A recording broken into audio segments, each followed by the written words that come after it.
Friday and doing the same thing. And 2 out of 3, I had one blank and hit. You just got to play with it.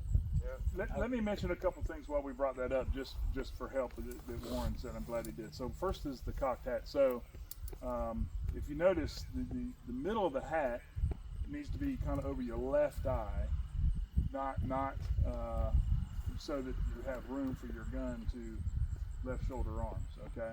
So initially I did it wrong. I had, let me make sure this thing's straight, and was hitting the back of my hat until I was told no, it goes this way. So my head had already kind of formed it one way, and I had to try to reform it another. So that's one little thing.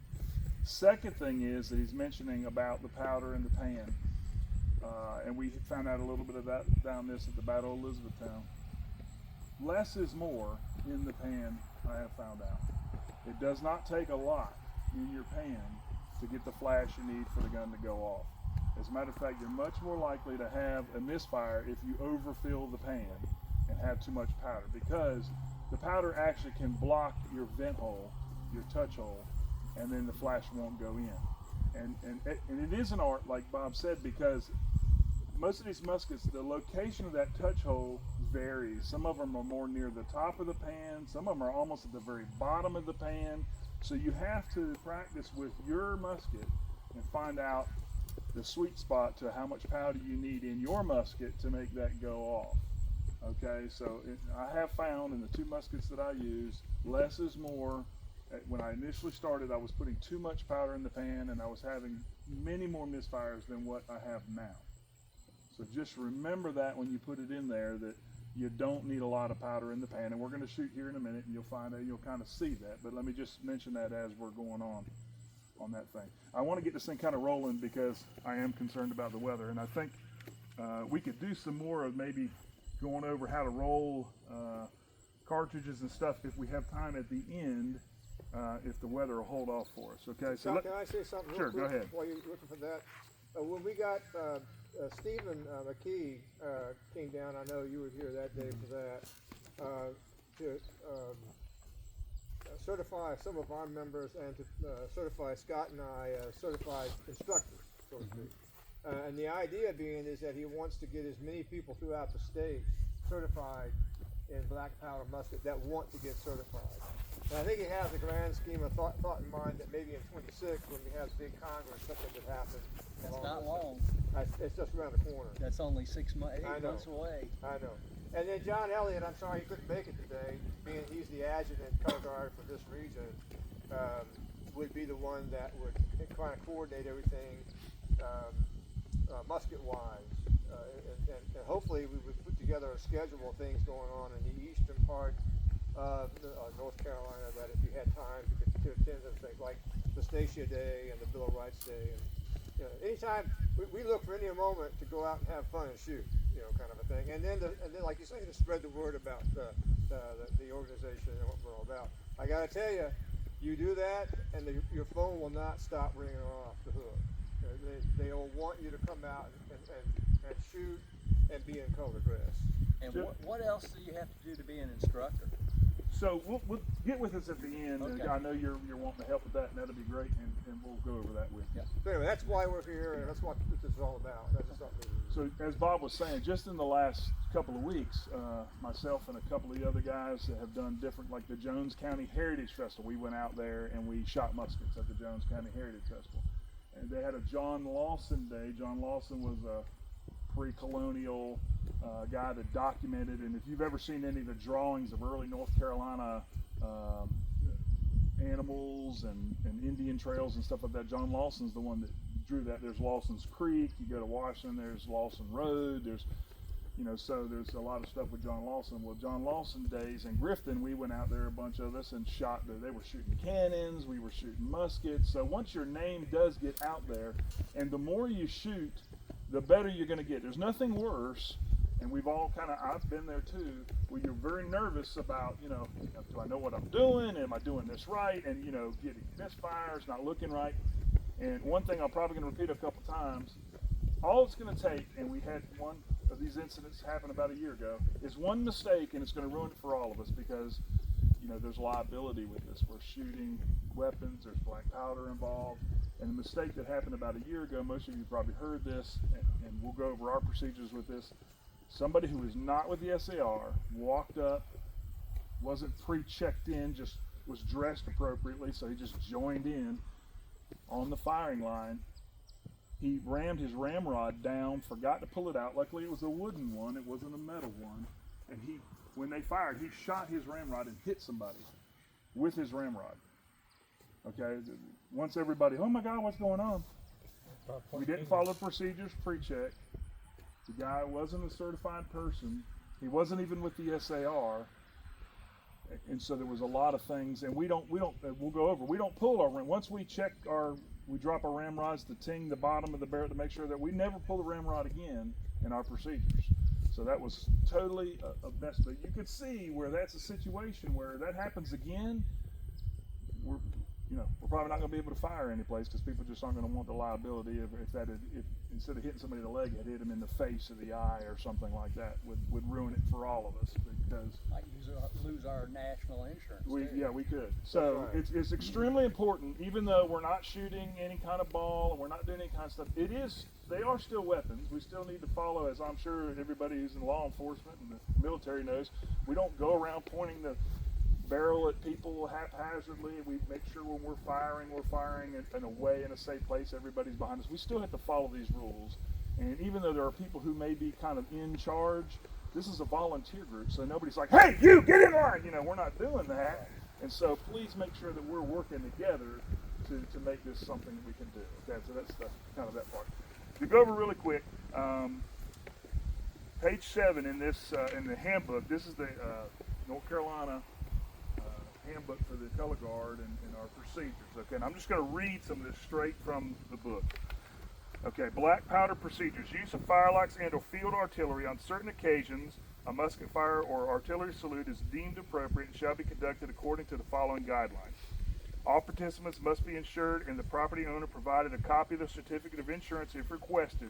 The state has liability insurance policies provided by Lockton is available by request from the state. So typically when we go and shoot something in New Bern, Gary Gillette, who's our chapter president, gives them the insurance policy to know, hey, we're insured to do this. Okay, it's something that we have. They changed it, like you said, national insurance. Okay. I'm still waiting here from Chris Grimes because our November event for the Constitution doesn't have a certificate of insurance yet because of the change. Okay. All right. Well, when that, I guess we'll be notified by. I wasn't notified about that. All participants must be. Hey, Ralph. All participants must be trained and certified by the state firelock certification course, which is what we're doing today. Okay. Compatriot may only use black powder weaponry which is certified, and certifications are valid for 3 years, upon which time recertification is required. I'm going to be 100% honest with you. We're really trying to get this certification thing down straight. We haven't even gone through a recertification process, and most of the times, just to be honest with you, they're not even checking, like nobody's pulling their cards out to show. So we're not to that point yet, and we need to get to that point.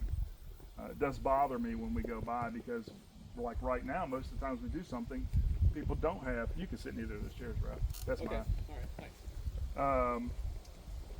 No compatriot may participate in a firing detail while wearing synthetic material, polyester, etc. So we typically have wool or cotton or linen uniforms. So if we have some of these cheaper costume stuff, might be a polyester or something like that. You can't get on the fire line because it's flammable on that end. All firing detail compatriots must be a minimum of 16 years of age. Any compatriot under 18 years of age participating in the firing element must have written consent of a parent or legal guardian, and the parent or legal guardian must be present at this event. We haven't come across that issue yet, but Might be. how old are you, line man? up. 16. 16. Yeah. All right, so in that case, if you're going to fire, your father has to be there with us. Okay, which probably being that you would be there will be the case. All right. So on-site stuff. A typical, like if we do a New Bern event and Gary is not there for the state, or John is not there as the adjutant, then the resident color guard commander would be the one in charge. So I'm the color guard commander for the New Bern chapter. Typically I would be doing that. Bob and Tom assist me a lot on this kind of thing. So that's kind of the thing. Now if we do it, New Bern resolves or something like that, and Gary would come down, then Gary's going to take over, and Gary's going to run all these same things that we're talking about, but he's going to be the one that's going to be Gary Spencer. Gary Spencer. Yeah. There's so many Garys. I know it. But he would be the one that would do it. So we're going to kind of follow those procedures as far as the rank. We have a safety officer. We're going to go through the safety check in a minute. Typically, myself or Bob and Tom, get with you on that. We'll be doing this. It's a very simple safety check, but we need to do, again, this is one of those things where I have a little of a complaint to make sure that we're doing this the correct way. In some of the things we've done, it's like herding cats to get people to be lined up and do the safe. Like in other words, if we're all there, the person, whether it be Bob or myself or whoever, shouldn't have to be, hey, can you guys come? We're going to do a safety check. We need to do the safety check. It takes the cooperation of all of us. We're all, grown men to make this happen and not have people chasing down. Or if we set a time, hey, we're going to do the safety check at 8 o'clock, and 3 people are walking up at 8:17. We've done the safety check. You know what I'm saying? I'm just asking. It's my belief, because we are all volunteers and none of us working for anybody. We need to do this together to make that successful and to make sure that it's right. I've seen it where it's not like it needs to be. Let's just say that. And I think going forward, it should be a point of emphasis that we all, participate and cooperate to make that successful. The idea behind the safety check is that everybody that's going to be on the line has gone through that.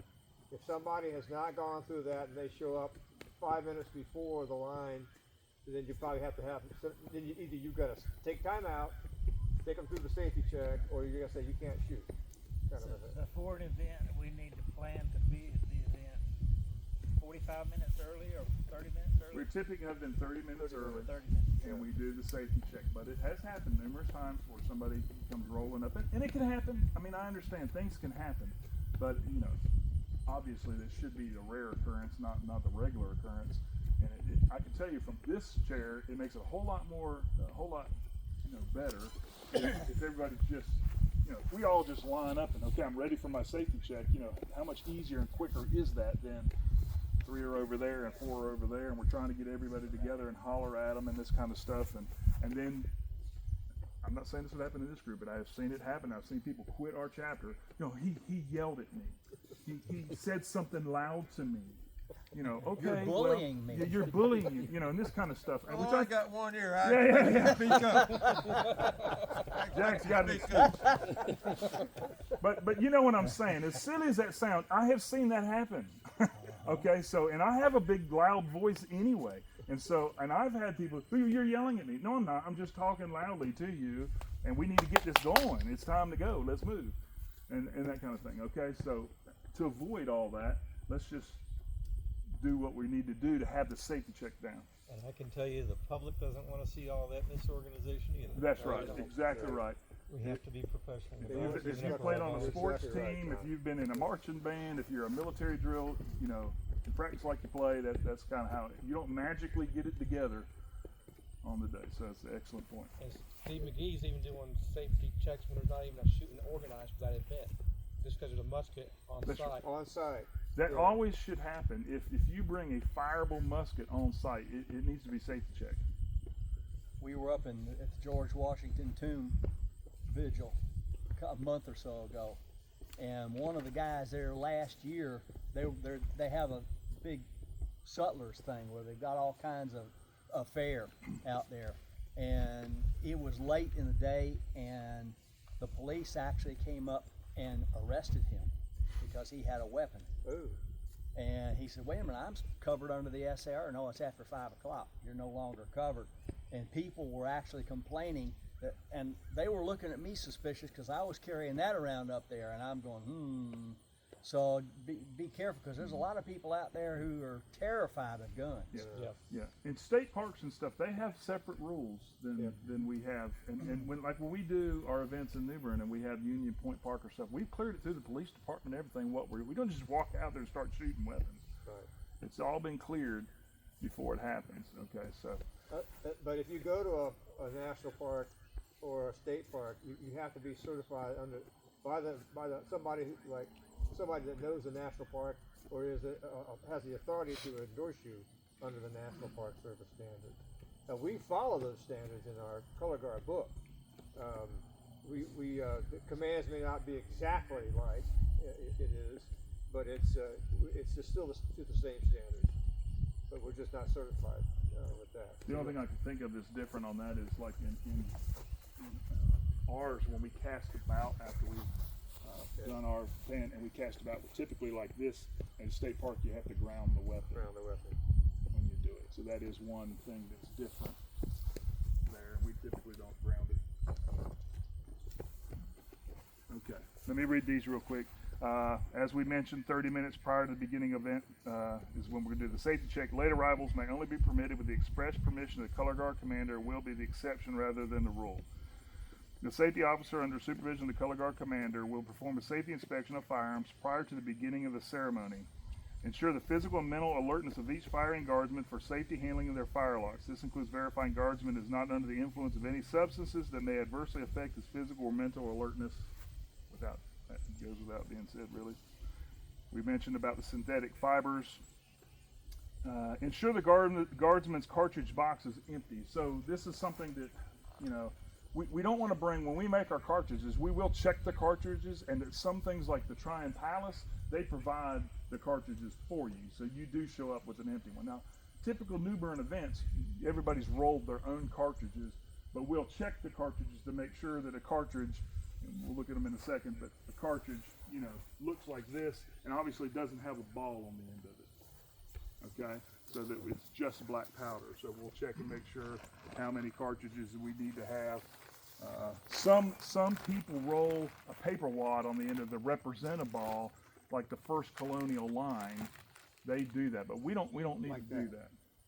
Yeah.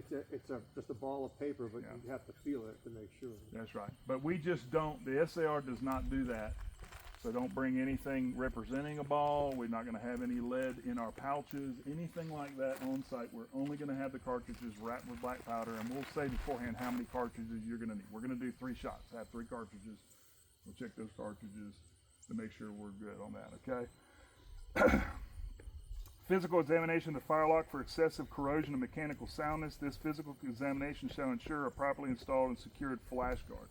Okay, and again, this has been an exception because we're all kind of warming up to this. We have had events where there has been somebody without a flash guard. We end up putting them on the far right ends of their flashes going out. But we need to get away from that, and everybody needs to get the flash guard. Track of the Wolf sells these. They sell the flash guard. They sell the screw. It's an easy install, and we need to just have that done, so that's done. The rammer is going to be pinged at the beginning to show that it's clear. Some of the rammers are wood, and it's just going to... That one's got a metal end on it. Okay. That'll work. Place the firelock on half cock, and we're going to do this. We're going to physically do this in a second, and we're going to hang it from the trigger. So we're going to place it in half cock, and we're going to hang it upside down to make sure that the half cock is holding. Everybody's in the line, and we're all going to do this so that the safety check officer can just go right down the line and not have to weave in and out finding everybody. Place the hammer stall and shoulder firelock until inspection of the entire firing element is complete.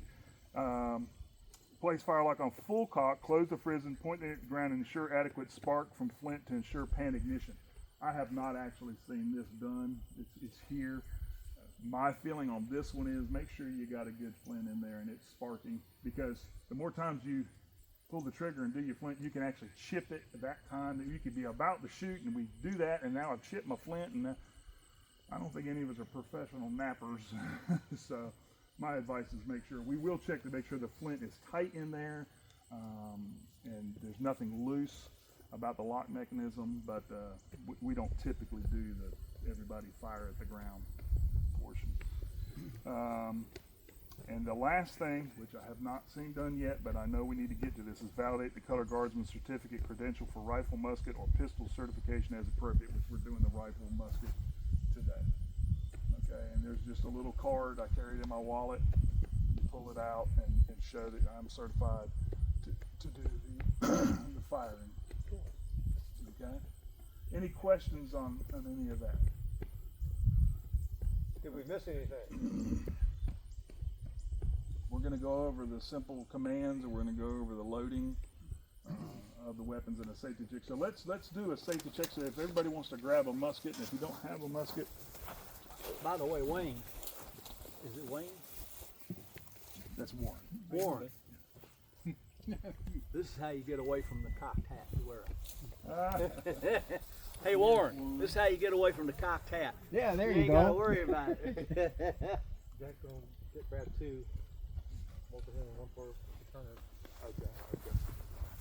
You can either use mine or you can use one of those. We didn't go over. Yeah. So Fayetteville, besides that, Prison the two cover. Yeah, we're gonna do all that here. That's a good. At a round table, you have to go to the one of our retirees in the Musket chapter. If we're gonna bring firing to Fayetteville, needs to go through all that. They don't have to schedule for it. I like when I did Elizabeth Town Hall, I did just go to Ralph, how we doing, buddy? Good, sir. How are you today? He almost laughed me out the door, like, you want me to do, hey, yeah, go ahead. Yeah. I mean, they hunt all around there. Right, but the a big time Fayetteville. Oh, yeah. Yeah, when I left the house, it was sunny and warm. Yeah. I'm not gonna fire. It is 40 Well, you miles need to away. get somebody local on that. I'm not Yeah. easy. Well, I'm not saying you. I'm just saying that's the hold on. But Bob, one of the interesting things